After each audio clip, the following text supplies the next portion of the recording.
청자 여러분, 오늘도 좋으신 하나님과 함께하는 복된 시간이며 하루를 감사함으로 기뻐하는 하루가 되시길 바랍니다. 서로가 좋은 만남과 기쁨을 주는 하루가 되고 사랑받는 날, 감동적인 한 날이 되시길 바랍니다. 지저스타임즈 주간신문 방송이죠. CJ10TV, CPJ-TV, CBN 노크TV 등 인터넷 3사 방송은 애청자 여러분과 함께 은혜 받을 말씀, 호세아 14장 5절 9절로 의인이 그 안에 행하리라는 그 주제로 선포할 때 말씀의 지혜가 열리고 영혼 구원의 역사, 성령 충만한 그런 역사와 축복의 문이 활짝 열리는 역사가 우리 주 예수 그리스도로 축원합니다. 할렐루야. 자, 오늘 본문 말씀을 들어갑니다. 호세아 14장 5절로 9절의 말씀입니다. 내가 이스라엘에게 이슬과 같이 되리니 그는 백합같이 자라겠고 그의 뿌리들은 레바논같이 밝힐 것이니라. 그의 가지들은 퍼질 것이요 그의 아름다움은 올리브나무 같을 것이요 그의 냄새는 레바논같이 되리라. 그의 그늘 아래 거하는 자들은 돌아올 것이며 그들이 곡식같이 되살아나고 포도나무같이 자라니 그 향기는 레바논의 포도주같이 되리라. 에프라임은 말하기를 내가 우상들과 더 이상 무슨 상관이 있으려 하리라. 내가 그를 듣고 그를 주시하였으니 나는 푸른 전나무 같도다. 나에게서 내 열매가 얻어지는도다. 누가 현명하여 이런 일들을 깨닫겠느냐? 누가 총명하여 그것들을 알겠느냐? 주의 길들은 올바르니 의인이 그 안에서 행하리라. 그러나 범죄자들은 그 길에서 넘어지리로다. 아멘. 자, 오늘 본문 5절 9절까지 보면은 호세아가 그 최종 결론입니다. 호세아서 그 강해를 통해서 최종인데 우리가 참된 회개를 통해 하나님께 나오는 북이스라엘 백성들을 향해 향한 이 축복의 약속을 보게 됩니다. 그러면서 하나님과의 관계를 다시 정상적인 관계로 회복시켜 주시는 엄청난 이 축복의 말씀이죠. 우리가 호세아서를 통해 깨닫는 것은 죄인된 나와 여러분이 하나님과 계속 친밀한 그런 관계를 유지할 수 있다는 말씀입니다. 우리가 신앙생활을 유지할 수 있다고 하는 것은 전적인 하나님의 은혜라는 것을 믿으시기 바랍니다. 할렐루야. 본문 14장 5절에 내가 이스라엘에게 이슬과 같이 되리니 그는 백합같이 자라겠고 그의 뿌리들은 레바논같이 바뀔 것이니라. 아멘. 자, 우리 하나님은 북이스라엘에게 이슬과 같이 되리라고 하셨습니다. 6장 4절에도 이슬이 있는데 이 이슬은 쉽게 말라버린 이슬로 상징합니다. 그런가 하면 본문에 나오는 이슬은 하나님의 복을 상징하고 있어요. 이슬은 또한 영적으로 말씀을 가리킵니다. 그래서 이슬과 같은 은혜라고 그러죠. 하나님은 내가 북이스라엘에게 이슬과 같이 되리니 그는 백합같이 자라겠고 그의 뿌리들은 레바논같이 바뀔 것이라고 하셨습니다. 그러니까 이슬은 밤이 되면 각종 나무 위에 갖가지의 채소 위에 수많은 풀잎 위에 아주 촉촉히 내리는 것을 알 수 있죠. 그렇지만 날이 밝아오면 이슬은 증발되고 없습니다. 이처럼 이슬은 모든 만물의 생명이죠. 이슬은 밤에 조용히 내려요. 이것은 하나님의 큰 복을 말씀하고 있습니다. 하지만 이슬은 바람이 불거나 차가운 늦가을부터 겨울철에는 내리질 않습니다. 찬바람과 겨울은 우리의 심령 상태를 가리키는 거예요. 찬바람. 성도들의 영적 상태가 타락되어 겨울을 만난 자, 자주 인본주의의 바람을 일으키는 그런 자들에게는 하나님의 이슬과 같은 은혜가 내리질 않습니다.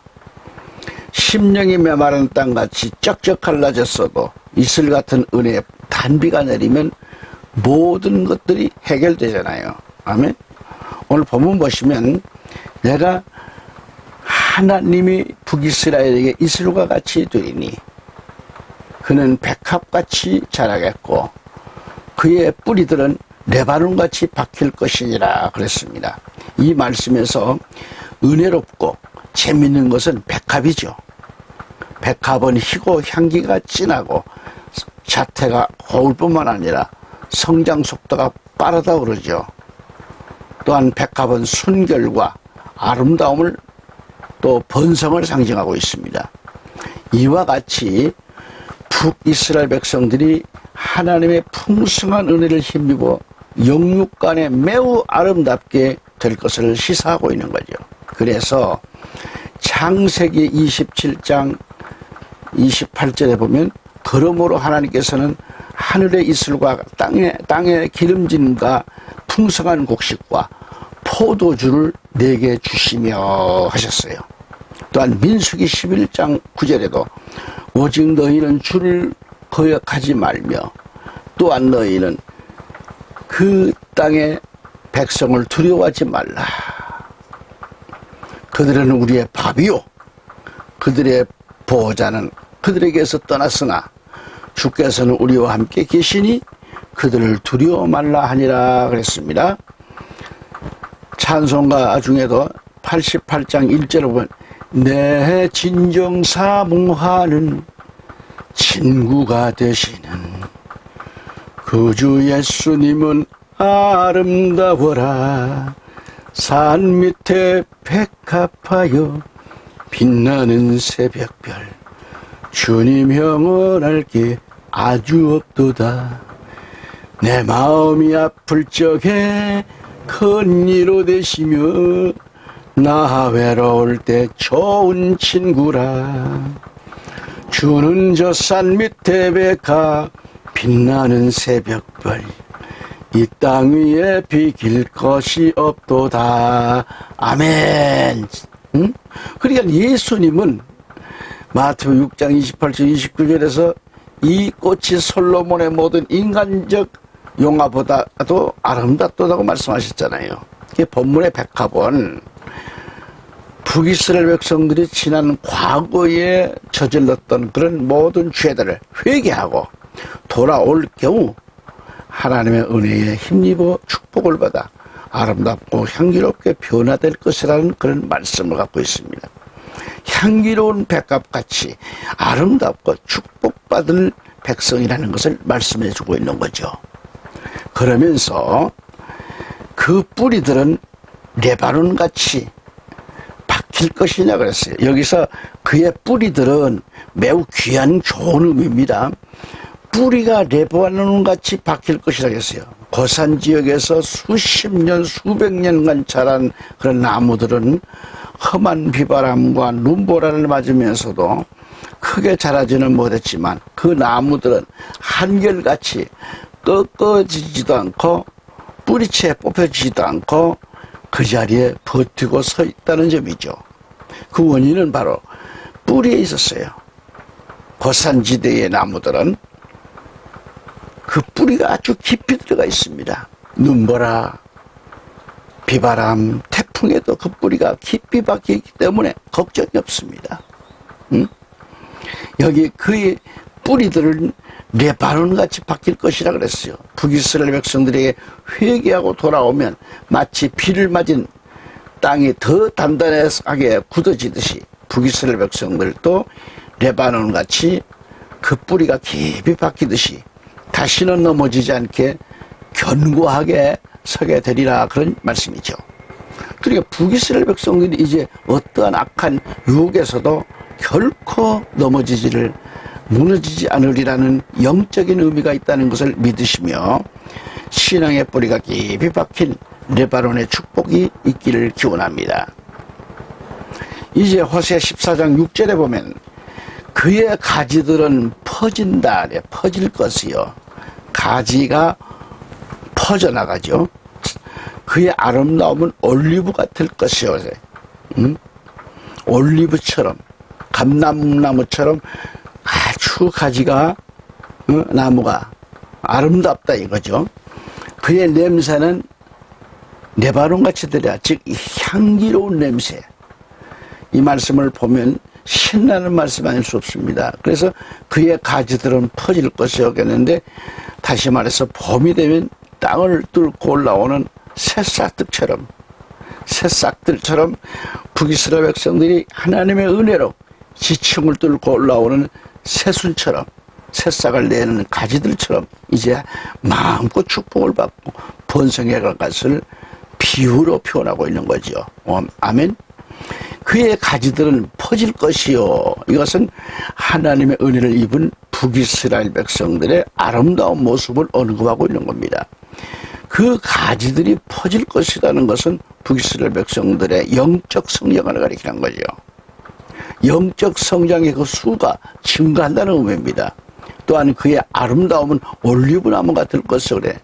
그의 냄새는 레바논같이 되리라고 했는데, 여기서 그의 아름다움은 올리브나무 같을 것이라고 했는데, 올리브나무는 개역 성경에 감람나무와 같고, 또한 다른 성경에는 백향목 같다 그랬어요. 그러니까 이 올리브나무는 무화과와 함께 매우 귀중한 과수로 평이 높습니다. 특히 올리브 열매는 식용으로, 기름으로, 약재로 또는 등화용으로, 용도로 지금 사용됩니다. 등불로. 그리고 올리브 나무는 팔레스타인 지방에서 매우 요긴한 존재라고 합니다. 그러면서 원문에는 이렇게 그의 냄새는 레바논같이 되리라고 그랬잖아요.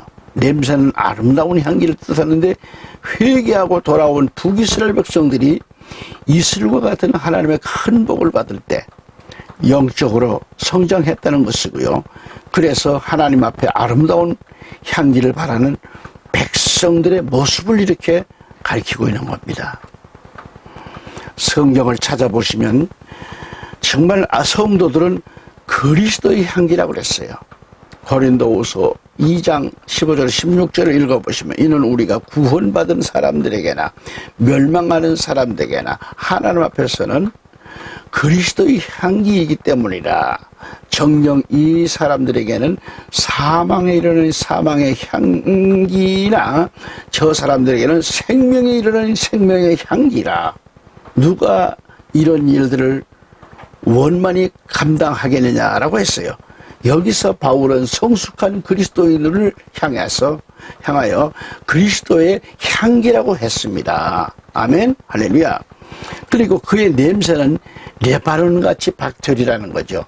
이 말씀은 오늘 우리들이, 애청자 여러분이 구원받은 자로서 아름다운 삶으로 인해서 우리 주변의 많은 사람들로 하여금 예수의 좋은 냄새를 풍겨줘야 됩니다. 누가 보더라도 저분은 정말 크리스천이라는 말을 들을 수 있어야 됩니다.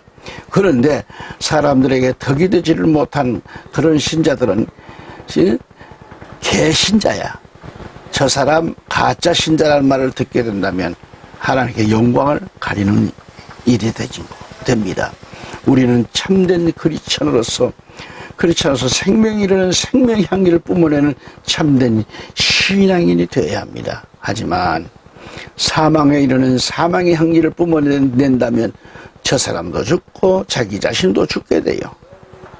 그의 냄새, 크리스천의 냄새는 레바논같이 되어야 합니다. 그래서 우리 주변의 많은 사람들에게 아름다운 모습으로 향기를 바라는 사람으로 좋은 영향력을 미칠 수 있다면 하나님도 기뻐하실 일이죠. 하나님의 은혜로 변화받은 성도들의 삶이 여기에 있는 겁니다. 아멘. 이제 7절을 보면 그의 그날에 거하는 자들은 돌아올 것이며 그랬어요. 그들이 곡식같이 되살아나고 나 포도나무같이 자라리니 그 향기는 레바논의 포도주주같이 되리라. 자, 여기서 무엇을 느낄 수 있나요? 그의 그늘 아래 거하는 자들은 돌아올 것이며 라고 그러셨는데, 여기 그늘은 하나님의 은혜의 그늘을 가리킵니다. 하나님의 은혜의 그늘. 할렐루야. 따라서 하나님의 그늘 아래 거하는 자들은 하나님의 은혜를 힘입고 회복된 자들을 가리키고요. 이들이 크게 번성할 거사, 이런 그런 뜻을 갖고 있습니다. 크게 번성한다. 다시 말해서 하나님의 은혜의 그늘 아래 거하는 사람들, 저 북이스라엘 백성들만이 참된 평안과 휴식을 보장받는 사실을 알자는 것을 강조하는 말씀입니다. 아멘. 그리고 저 북이스라엘 백성들의 그 삶이 곡식이 싱싱하게 자라나듯이 형통한 삶의 역사만 있다는 것입니다. 그래서 하나님의 백성들은 아름다운 냄새, 향기로운 그 향기를 바란다는 거죠. 또한 포도나무같이 자란다고 그랬습니다. 따라서 그 향기, 레바논의 포도주같이 되리라고 했습니다. 이 말은 하나님의 구원의 은혜로 구원받은 백성들은 지난날 잃었던 신앙관이 다시 회복될 것이고요. 그들이 아름다운 냄새, 향기로운 삶이 되는데 마치 향기로운 레바논의 포도주와 같이 모든 사람에게 기억될 것이라는 축복의 말씀을 가리킵니다. 시편 112편 6절에 진실로 그가 영원히 요동치 아니하리니 의인은 영원히 기억되리로다. 자, 의인은 영원히 기억되리로다. 아멘. 잠언서 10장 7절에 의인을 기념하면 복이 되나 악인의 이름은 썩어지리라 그랬죠. 잠언 31장 28절에 악인들이 일어나면 사람들이 숨으나 그들이 멸망하면 의로운 자들이 늘어나느니라 그랬습니다. 아멘. 이 말씀들은 잘 기억할 수 있기를 바랍니다. 그 향기는 레바논의 포도주같이 되리라는 이것은 북이스라엘 백성들이 특별히 영적으로 풍성한 열매들을 맺을 것이며 아울러 아름다운 향기를 바라며 살게 된다는 것을 말씀하고 있는 겁니다. 아멘. 다시 호세아서 14장 8절로 넘어갑니다. 에프라임은 말하기를 내가 우상들과 더 이상 무슨 상관이 있으리오라고 하리라. 내가 그를 듣고 그를 주시하였으니 나는 푸릇 잣나무 같구나. 나에게서 내 열매가 얻어지는도다라고 했습니다. 여기서 에프라임은 뭐라고 하는가? 내가 우상들과 더 이상 무슨 상관이 있으라고 했는데, 이 말씀의 의미는 앞으로 북이스라엘이 회복될 때면 더 이상 과거에 숭배했던 여러 우상들과 아무런 관계가 없다는 것을 암시해주고 있습니다. 다 끊어버리는 거죠. 다시 본문에서 내가 그를 듣고 그를 주시하였으니 나는 푸른 잣나무 같도다 라고 하셨는데, 이것은 북이스라엘 백성들이 회개하고 돌아왔으니 이제부터는 우상들과는 더 이상 관계를 맺지 않겠다는 그런 다짐과 북이스라엘에 대한 하나님의 응답을 가리킵니다. 여기서 하나님은 회개하고 돌아온 북이스라엘 백성들을 위하여 푸른 잣나무처럼 하나님의 엄청난 복과 영광의 근원이 될 것임을 선언하신 내용입니다. 특히 푸른 잣나무는 하나님께서 북이스라엘에 대한 통치가 영원할 것을 상징으로 보여주는 거예요. 이 또 푸른 잣나무 같다고 하는 것은 하나님의 보호와 또 번영에 대한 약속입니다. 특히 잣나무는 그 넓은 그늘 아래서 더위를 피할 수 있고 많은 열매를 맺는 등 정말 번영을 가리키면서 이것은 또한 하나님의 은혜를 상징하는 말씀으로 사용되었습니다. 할렐루야. 열매를 맺는 것은 번영을 말하면서 형통의 축복을 말합니다. 할렐루야. 끝으로 호세아 14장 9절에 누가 현명하여 이런 일들을 깨닫겠느냐, 누가 총명하여 그것들을 알겠느냐. 주의 길들은 올바르니 의인이 그 안에서 행하리라. 그러나 범죄자들은 그 길에서 넘어지리로다 하면서 말씀을 맺고 있습니다. 누가 현명하며 이런 일들을 깨닫겠느냐 이 말이죠. 누가 총명하며 그것들을 알겠느냐라고 질문하고 있습니다. 호세아 선교사가 여기서 예언하고 경고했던 모든 말씀을 가리킵니다. 이 하나님의 말씀은 오직 하늘의 지혜, 곧 하나님이 주시는 지혜가 아니면 알 수가 없습니다. 그것은 하나님의 말씀을 깊고, 이 말씀은 너무도 깊고 심오하여 사람의 지혜로우는 알 수가 없다는 것을 말씀하고 있습니다. 청자 여러분, 우리는 하나님을 섬기며 경외하고 영과 진리로 예배드리는 자로서 그 말씀에 순종하며 신앙생활을 바로 하자는데 중점을 두었으며, 본문은 주의 길들은 올바르니 의인이 그 안에서 행하리라. 그러자 범죄자들은 그 길에서 넘어지리로다고 했는데요. 그런데 지금 이 말씀을 듣고 볼 때에 그러나 범죄자들은 그 길에서 넘어진다. 시편 1장 6절에 1편 6절에 이는 의인들의 길은 주께서 아시나 악인들의 길은 망할 것이기 때문이라고 했습니다. 하나님께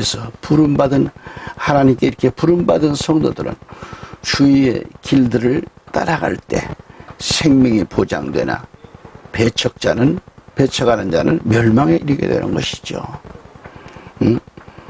청자 여러분, 오늘 말씀들은 우리 모두에 해당되는 촉구입니다.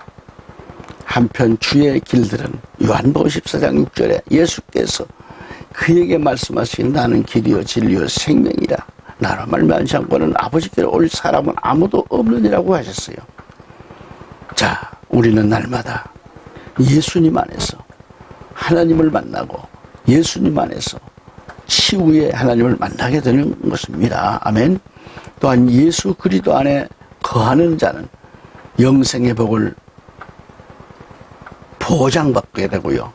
아름다움의 복과 흔들리지 않는 견고한 신앙인으로, 그리고 축복과 믿음의 열매로, 사랑의 열매로 축복의 열매를 맺으면서 날마다 하나님과 함께하는 임마누엘의 축복으로 살아갈 수 있기를 주 예수 그리스도 이름으로 축원합니다.